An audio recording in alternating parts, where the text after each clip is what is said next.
This is Caesarea, where they have a Roman theater ruin. We're walking up on it now.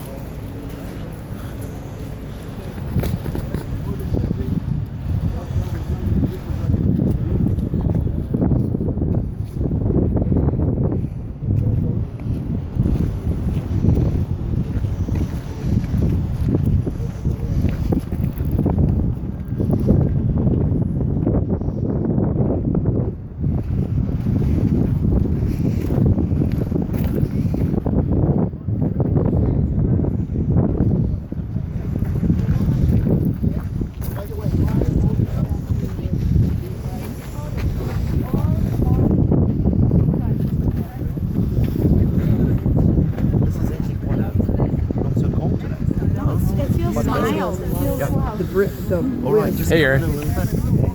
You're on camera. It's Sorry. here. All right, everyone. Welcome to Caesarea, named after Caesar Augustus. It was built by King Herod the Great. Why is King Herod called King Herod the Great? Because he built a whole bunch of stuff. Yeah, he was a great builder. That's it. And it wasn't just that he built amazing things, and we'll touch on that. Why did he call this place Caesarea? Because he wanted to honor Caesar Augustus, who was the Roman emperor at the time. Kissing up. Yeah, he was kissing up, exactly. Yeah, right. By the way, here's a little urban legend, okay? Myth, legend, not sure. Apparently he was born through what we call today Caesarean section. Yeah. That's where we get the word Caesarean. Yeah, I heard because that. Caesar Yeah. was born that way. And there's another spin to that story, that the word scissors comes from that Wow, story, yeah. because they Didn't had to think of cut the stomach. The abdomen. Abdomen. Yeah. Sorry. Okay, no, thank you for the correction. So, friends, what are we looking at here? We're looking at some of the remains, and this shows us a little bit about the Greco-Roman world. Now, it's important to understand this Greco-Roman world because the New Testament, at least, is filled with influences from the Greco-Roman world. In those days, you know what they used to do? They used to do what's called deifying people. You know what that means? Okay.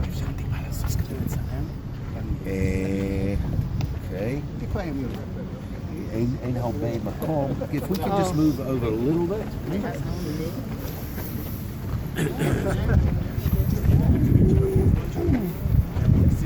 So they used to deify people in the Greco-Roman world. In fact, the story from the book of Acts happened here, where King Herod the Great's son, Herod Antipas, they were calling him a god. And because he did not give glory to the living God, it says what? He became sick and he got eaten up by worms.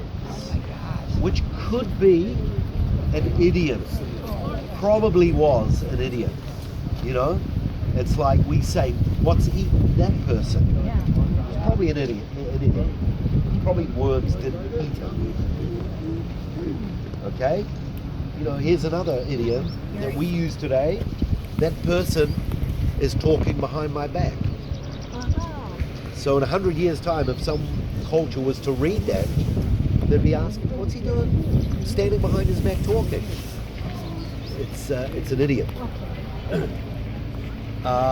So they used to make these people into like semi or demi-gods. And this was connected to a belief called Gnosticism. You heard that? Yes. It's from the word gnosis, which means knowledge. And there was a belief that the gods gifted you with knowledge. Now, the early church lived in this world where it was very much Greek influenced. And some of the philosophers like Socrates and Plato and the wise men of the world would stand in competition against these believers. And so Paul differentiates between the wisdom of this world and the wisdom from above. And there is a difference, you know. In fact, what does Paul say? That God has chosen the foolish things. And he even says, if any man wants to be wise among you, let him become a fool that he may become wise. And I love what the Lord Jesus says. Thank you, Father, that you've hidden these things from the wise and you have revealed them to children. So there's no shame, because if you look in the Bible, it doesn't depend on how much we know or how much we don't know, how strong or how weak, how few or how many. Isaiah says, let not the wise man boast in his wisdom or the strong man in his strength, but let him who boasts boast in this, that he knows and fears the Lord. That's our boast. So this bears witness to this deification of people, and this is where sometimes we can come in danger when we read the scriptures. If you look at the lives of David, Moses, Elijah, Abraham, sometimes we can deify these people. We grow up in Sunday school and Hebrew school. We hear these stories of David defeating the Goliath. How many times in life did they do these things? Once? Twice? All the time. Most of the time. All the time. They do what Einstein says. You know what Einstein, a great quote from Einstein. He said, most of our lives we're like a hamster running on a circle going nowhere. Yeah. That's right. He says from time to time we step off and we do some exciting things. But most of the time we're on this wheel. Underneath us is our past, our present, and our future, which we're trying to work out. And he said our past, present, and future equals time. And in that sense of time is the holiness of God. And it means us being, just being. It's pretty deep. That was a quote from Einstein. Who almost became your president? Who almost became our president. I'm glad someone was listening. I was listening. He's listening. But guys, the danger of reading these biblical stories is that we deify these people, and you know, some believers actually, they end up believing that they themselves are God or Elijah or, you know, Jesus. There is a symptom in Israel, it's called the Jerusalem syndrome, where people start to think that. So Paul himself, because of the amazing revelations that he got, he determined that he was actually given a thorn in the flesh to keep him humble from boasting of these great revelations. So it's we talked about that in my Bible study, women's Bible study, about the thorn in the side. You know, it just, was it an expression or was it real? I mean, he felt he was so humble. Yeah, and there's all kinds of debates what that thorn is. Some people think it was his eyes. Some people say it was an internal. Some people say it's, you know, his mother-in-law came to live with him. I don't know. Let's go to the theater. He wasn't married.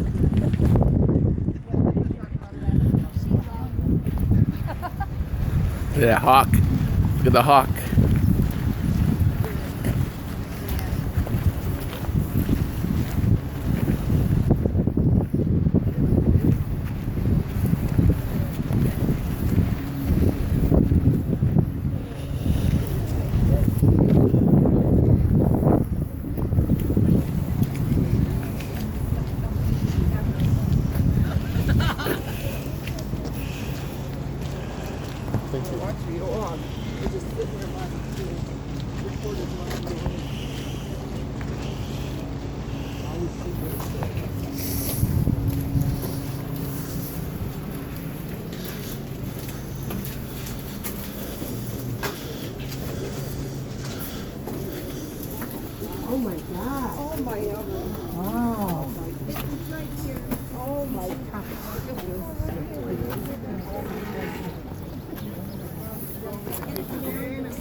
Here, I'll help her.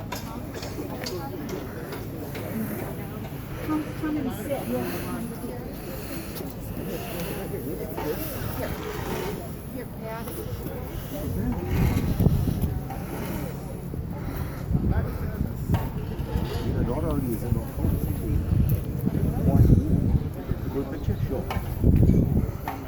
know, it might be a good idea if one person has everyone's email, and we can, you know, get Yes. lots of group pictures. Yeah, we're Davis our club photographer, so he'll be in charge of whatever pictures. Go ahead, hon.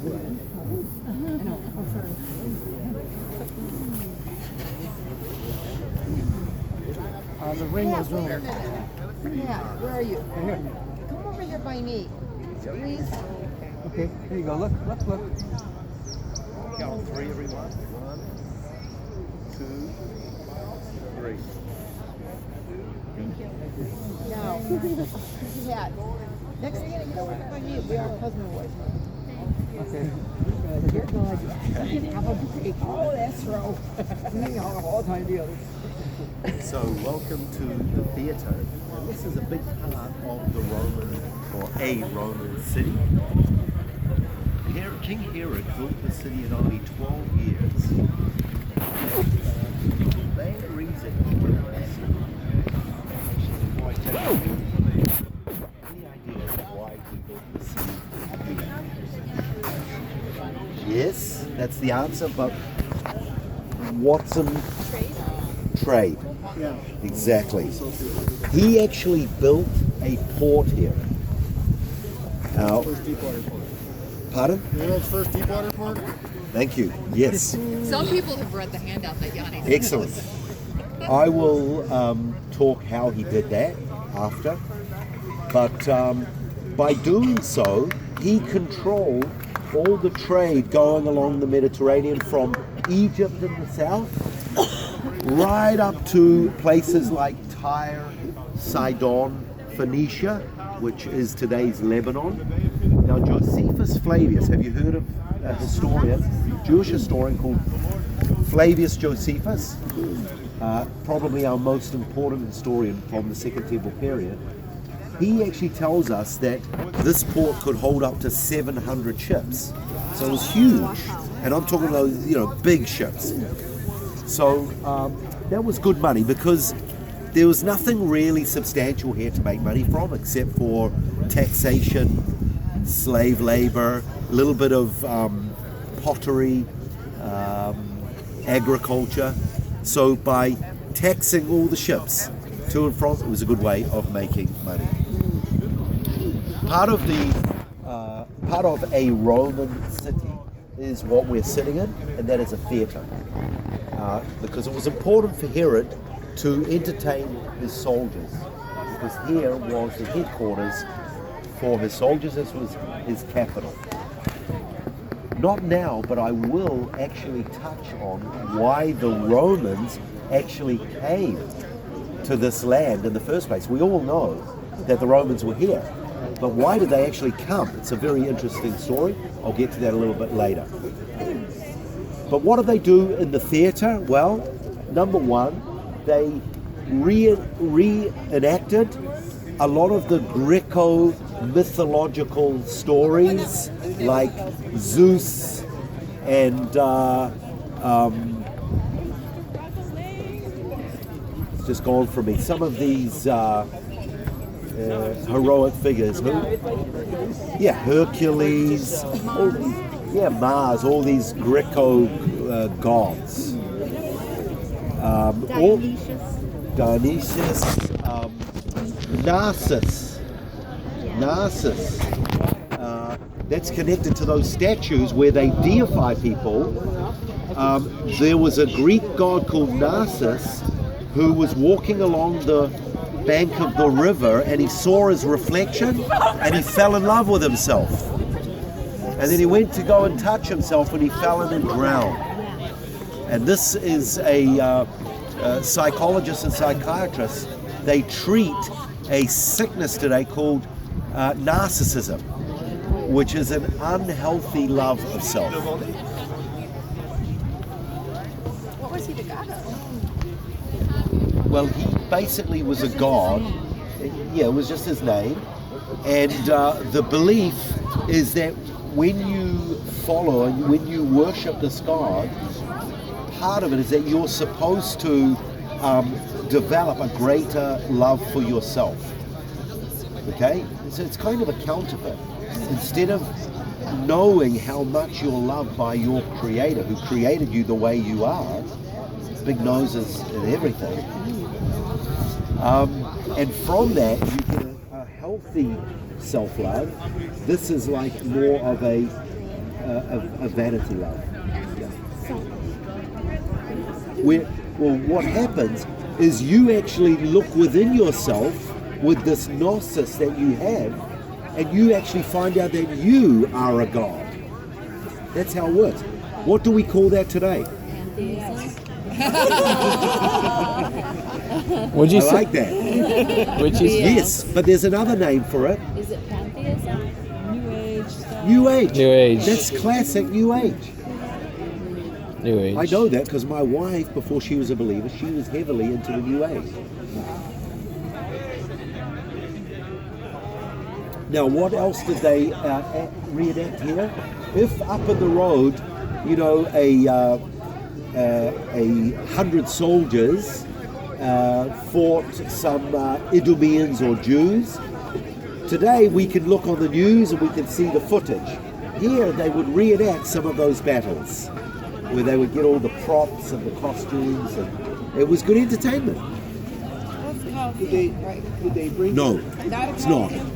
Did they bring the Christians here like they did? No, that's the Colosseum. Okay, now there's a difference between a theatre, which is what we're in, and an amphitheatre. Amphi means two, where it's more like a Colosseum, an oval, and that was more like the gladiators, where the Christians were persecuted. This was very different. Who did they use for labor to build the city? Like, were they They used their own soldiers and they used slaves. like Hebrew slaves? Or? Yeah, Jewish, some slaves from everywhere. They were probably captured when they had a war. They would take them in as slaves. Yes, yeah. Slavery was huge. Big part of the world.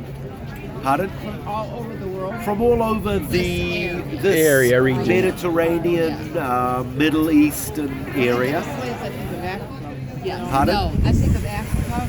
Yeah. No, not Well, actually, in some aspects, yes, because we are right in the middle of three major continents: Europe, Asia Minor, and Africa. So, depends. Yeah, there were.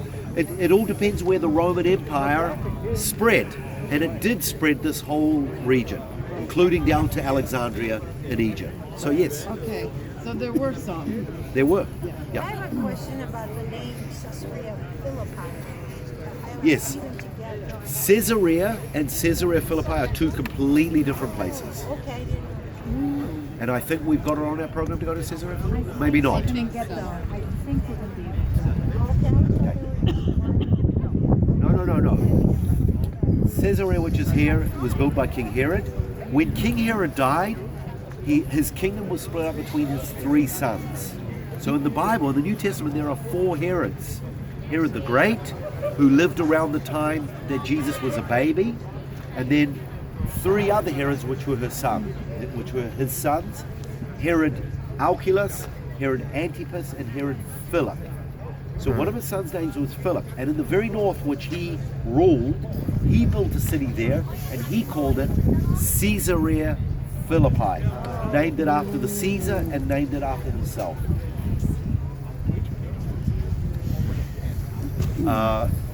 Seats about 4,000 people here. Most of the stones have been reconstructed. You can see from place to place original. Can't see. Right there's some over there. Yeah, yes. Here's some original ones. It's the original Was rock. any of it covered? Yes, it was all covered It's all covered. when the excavators came here. No, but I mean, No, like, it did not have a roof. Protection from the Oh, I see what you're saying. some Yeah, of the- no, some of the it was elite- open. The It was elite open. people, they would have canvas coverings over in certain colors. Yeah, true. That was more in the gladiatorial areas. Ah, I see. You know what I mean? I know what you mean. I'm assuming they would have it because in the summer it's just wickedly hot here. You've got the sun and the humidity, so I would imagine, yeah. And based on artist renditions of how it looked, Yes. Is it a cemetery over there? Or is it just rocks? Through this area here, you will see remains of pillars and capitals and tombs. Tombs. They are called in Greek sarcophagus. And a sarcophagus it literally means a flesh eater. And quite often you would have that, and then you would have secondary burial where they would take the bones and put it in a little box called an ossuary. And there's a couple over there as well. We'll walk over that way.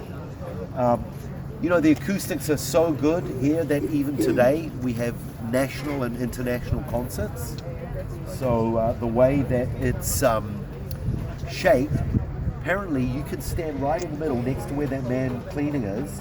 You can face that way against the stone there, and right up the top, the person down there can stand and almost whisper and speak that direction, and you can hear it up there. It's the acoustics. Sounds. Yanni ever play here? Yeah, listen to them sweeping. Yeah, you can hear it. Aaron, did Yanni? He's an entertainer who plays piano. Yes, He yes. played here. He came I here. thought so. Yanni. I have one of his albums, CDs. He's a Greek Jew, yeah. Oh, yeah. He's Jewish? Yes, he is. Right. Yeah. Cool. By the way, talking about someone Jewish, Carrie Fisher died. Yeah. And then yesterday, her mother died. Her mom died. What was her name? Jenny Reynolds? Yeah, her mom She had a died. heart attack. Oh, yeah, I And she knew died. Water. She was in hospital visiting Carrie, and she had a heart attack. She died. Isn't that weird? The daughter dying first. Anyway, any questions before we move on? Now we can go down this way, or we can go out that way. Well,